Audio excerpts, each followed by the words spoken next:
Greetings, family, friends, and survivors. Well, I have ordered the solar equipment, and my new inverter came, but it was damaged. Somebody dropped it. Unfortunately, the way it was shipped, packaged in a beautiful packaging. It's a Magnum inverter. And no problem the way it was packaged, but you can't drop it from waist high, which is evidently what happened. The transformer's so heavy, it just smashed the vent on the thing and the lid pretty bad. So sent it back. And as soon as they get it, they'll give me a refund and I'll order another one. But we bought 12 solar panels, and you've seen them. They're here. They're all going right along this fence. So 2 strings of 6. And we bought a Midnight Classic 200 charge controller. And we did that so it would work out right with the voltages that I had, the VMPs that I have, the way I wanted the strings to be. It was better than the 150, though the 150 technically you can put more solar on it, depending on how it's wired. But the reason why I didn't, if I'd gone with the 150, in some situations I would be forcing it into hypervolt. But by going with the 200, that's not going to happen at our temperatures, not even close. So this seems to me it's kind of a spring project to mount these solar panels and completely rewire the solar room, adding another charge controller. The thing that's going to be tricky is I've got a PWM TriStar on the existing 1400 watts. And I'll have an MPPT Midnight Classic 200 on a standalone system over here.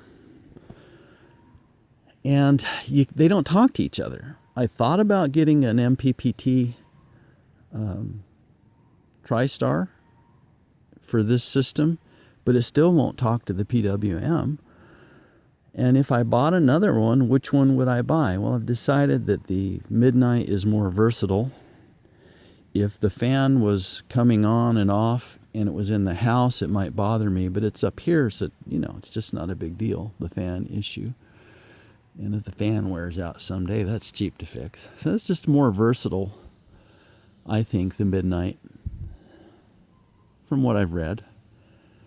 So how do I have my set points? Obviously, I've got to have one lead. I've got to have my voltages for my absorb. That's the critical period, is the absorb voltage. Do I let this new array with the MPPT have the higher set point and maybe make the absorb voltage set point on the other array a few hundredths of a volt below, so they're not fighting each other for dominance?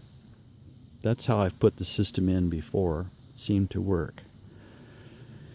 Since when you're in absorb mode anyway, you've got way more solar than you need. By then you're down between 6 and 20 amps, depending on when it goes into absorb and the condition of the sun. So you just don't need that much solar ever when you're in absorb mode, obviously.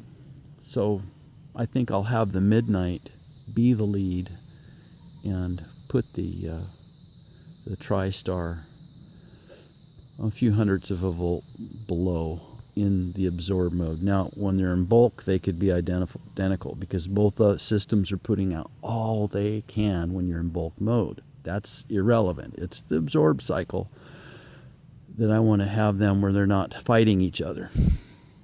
One taking the lead and the other one backing off and so forth. And I've actually seen them seesaw back and forth when you have dissimilar charge controllers. So that'll be something I'll have to work out, and questions that I have for some of you solar gurus out there that have run dissimilar charge controllers. But enough of that. This is a discussion on what we're going to be doing this spring.